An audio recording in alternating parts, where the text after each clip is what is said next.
The point of this conversation is, more than anything, to take a couple of core common things that we're often told, both clinically and spiritually, from a neurological perspective as well as a theological perspective, and very succinctly and clearly dispel those myths. Someone told you that you are intrinsically flawed and that you are born broken. Every single human being that has ever been born is a freaking miracle. The fact that you exist means that you had to go through an incredibly complicated process to even come to term. I am pointing to the fact that if you study embryology and you study what happens in utero and in the world around you and even to your parents' preconception, there are so many things against you being born at all, never mind being born healthy. So the fact that you exist is a clear indication that you have succeeded. It's also important to remember a lot of the concepts that we have around brokenness and being flawed are tied to this concept of sin, which we're not going to unpack in this conversation. We don't have time. But when somebody thinks that they're born broken or born flawed or born a sinner, it's important to put that conversation in context that people are talking about the decisions that you make and the person that you are or the person that you'll become. And realistically, from a neuroscientific perspective, you don't even have a fully developed frontal lobe to make a completely effective decision to full capacity until you're almost 30. And isn't it interesting that Jesus didn't start his ministry until he was 30? Maybe it's because he was waiting for his brain to finish developing.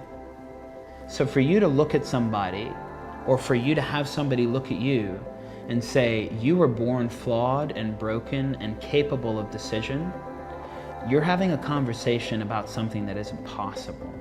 The reason this is so important is because it gives us the space to realize we are not born broken and flawed. We are born full of potential to achieve real and sustainable health. One of the biggest myths that we're told, or that we often believe, is that I'm a left brain person or a right brain person. I'm a 2 on the Enneagram, or I'm an ENFJ. These concepts are so binary. They're so stuck in a process of either or, black or white, male or female. Your brain is way too complicated to be drilled down into one hemisphere or one number or one personality profile. It's just not that simple.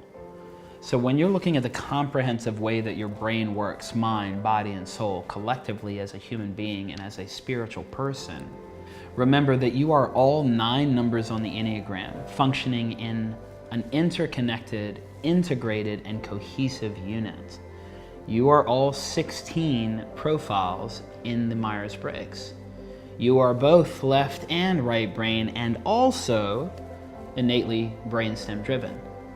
So when we have the conversation around what our potential is, we have to step back and be able to appreciate the fact that we are a whole person functioning with certain efficiencies and sometimes certain dominances. But that doesn't mean we're incapable of moving into spaces that are unnatural or even uncomfortable. What it simply means is we can open up our horizons and expand our thought to include all of the possibilities of what makes us tick and what makes us human. When you look at a personality typology or you understand how your brain functions, remember it is an aspect of your personality that is a subset of your identity. Do not let a personality type or a brain dominance drive you straight into a pigeonhole that creates a space by which you say, I can't do something because that's not the way I'm wired. I can't do something because that's not the way I'm made.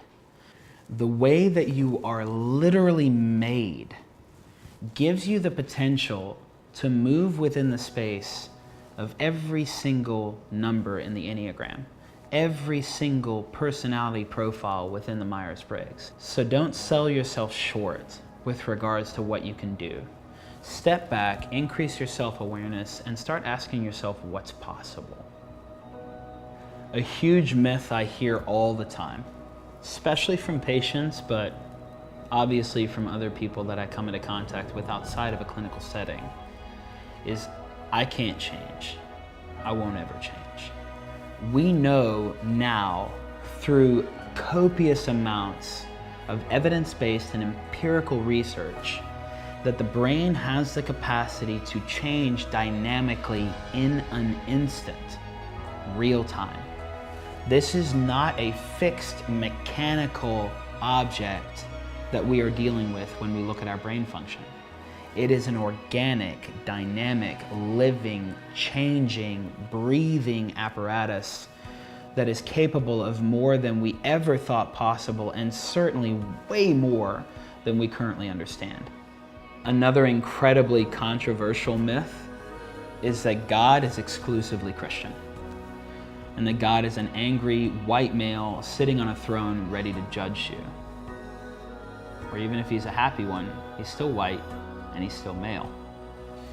We have to be able to step back from our bias and our preconceived notion and realize that no matter how much information we have, we simply cannot prove that God even exists, never mind who God is. So we need to come into this conversation with a little bit more humility in our dialogue and realize that each of us have only lived one lifetime. And in fact, most of us, including myself, that's not even half a lifetime. We're in a place where we're trying to appreciate who we are and who our friends, family, spouses, and significant relationships are. So before we're so bold as to dictate what God is or isn't when we don't even understand who we are, give yourself the opportunity to be inquisitive and to investigate, but not to draw a hard boundary line that you can't prove. In Scripture, when we look at that as our reference, we can always come back to the fact that Genesis 1:26 says, "Let us make them in our image, both male and female." That statement alone shows you that God does not have a specific gender. God is bigger than our construct of male and female. God is God. We are made in that image, both male and female. If we are having a conversation about human beings, then we have to start that conversation with realizing every single human being, regardless of the segregating demographic you might ascribe to them, they are intrinsically made in the image of God. Every single person. Another myth that may be a little bit more of a nuance that we don't always see so obviously is what we think God is with regards to signs and wonders and miracles. So many of us expect to see God show up through this incredible ray of sunshine through the clouds, descending on a chariot and making this incredible entrance. Or we expect to see God show up only in those moments when somebody's raised from the dead or someone with blindness is healed. Miracles do exist, and I do believe that they happen. I wholeheartedly believe in the opportunity for miracles, even in our current day and time. However, I think it's a little bit short-sighted to think that God only shows up in the profound, miraculous experiences. I'm often told what happens in my practice is a miracle, and what happens in other practices like mine are miracles. Someone gets out of a wheelchair, or somebody starts speaking again, or somebody's vision improves, or their movement improves, or they get function restored that was thought lost, never to be restored. These situations are because my training and the other clinicians that I work with have been given the opportunity to change our perspective in our observation, and instead of seeing those things as miracles, we see them as clinical expectations. When I work with a patient and I'm making an effort to get them functional, I'm doing that because something in their existing space looks viable. Something in the current makeup of who they are has a spark that if we can promote that and we can push that, hopefully we can see results. So yes, profound things happen, But are they miracles? No. They're clinical expectations. The reason that this is an important myth or an important perspective change and a paradigm shift is because if we keep expecting God to show up in these miraculous ways, we keep missing the opportunity to glorify and appreciate the experiences where God showed up in the mundane liturgies that make up our day-to-day experiences. What does it look like to thank God that you woke up because your body still functions? What does it look like to thank God for the miracle that is connection with another human being? What does it look like to realize the miracle of a breakthrough in an emotional or a mental space in yourself or with somebody else that you never thought was possible? The reason that these things are not seen as miracles is because so often we don't see them as achieved goals.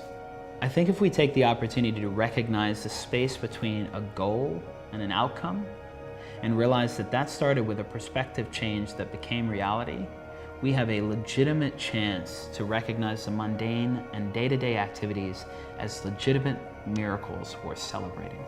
One of the most common things that I hear with regards to myths is that I don't deal with mental or emotional issues. If you have a mind, you have a mentality. If you have a mentality, you have thoughts. If you have thoughts, you have health tied to those thoughts.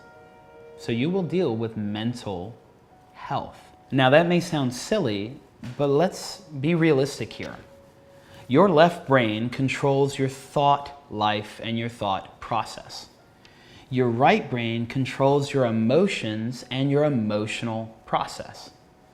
So if you have thoughts, there is a parameter for the health of your mentality. If you have emotions, there is a parameter for your emotionality. By default, that gives you a space to be considerate of your mental health and your emotional health. All of us have no problem with understanding that we have a physical body, and taking care of your physical body through physical health considerations is not a stretch for us. But realistically, it's hard for us to hold our mind and hold our soul. Those things are hard to grasp and wrap our head around because they're intangible. We can't see and feel and touch those things. But it doesn't mean that we don't need to take care of them. So the next time that you hear somebody say, oh, that person has a mental health issue, or that person's dealing with emotional health issues, stop for a moment and realize, if you're above ground and you have a brain, being aware of your mental health, your emotional health, and your physical health is just simply good practice. Another myth that I often hear is that I don't deal with fear or depression or anxiety, and I probably never will.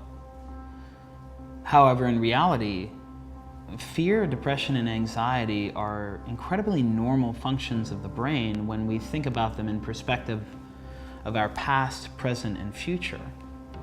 Now, some of us may deal with clinical grade anxiety or panic attacks or depression.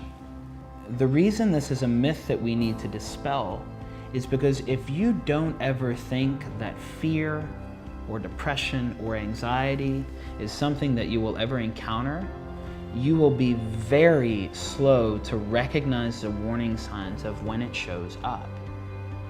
So what is fear and depression and anxiety? Fear is nothing more than the past experiences that you have influencing what you are concerned might happen again. Depression is nothing more than you being at a normal level and something happens to depress either your mental, emotional, or physical affect or the way that you function in comparison to your normal baseline or energy level. And anxiety is simply the response that you have to a projected or potential situation that has not yet occurred. How many of us have been rocked by something during our day, or simply had a day where we're just really low on energy, either physically, mentally, or emotionally? that means you've encountered an experience where you were depressed in your overall function. If that lasts for a really, really long time and its intensity, frequency, and duration increases, then it moves from just a momentary experience to a place where you feel like you will never come back up for air and see the light again because you've been pushed so far down. And if we've ever had a situation where we just didn't have enough control or information to predict the future and that felt scary, you've probably encountered anxiety about the future. So why does that matter? Why does dispelling that myth end up being relevant for any of us? Because we have to be honest and step back in these spaces and say, it is okay for me as a patient or a doctor, as a believer or a doubter, as a human being, to give myself the space to recognize that I have a past, a present, and a future that may encounter fear, depression, or anxiety, and that's normal. How intense, how frequent, and how long that lasts is different for each person. If we're not willing to recognize that it's possible, our chances of being able to course correct and change the way that we handle those situations is going to be a real challenge. I think probably the biggest myth I've personally ever encountered is that the quality and depth of my results is directly tied to my faith, or the amount of pain and suffering that I experience is directly tied to my lack of faith. We've already discussed how neuroscience has given us the evidence that struggle breeds efficiency. The CEO, the frontal lobe of your brain, needs the opportunity to reconcile conflict and to work through stress. Because if you want to effectively manage your company and your body and your life, you need to have gone through difficult situations and learned the appropriate skills on how to handle those situations. It's also important to understand that each of us go through pain and suffering and experiences of hardship for completely different reasons. I have migraines because I have a structural abnormality in my brain, not because I have an issue with my faith.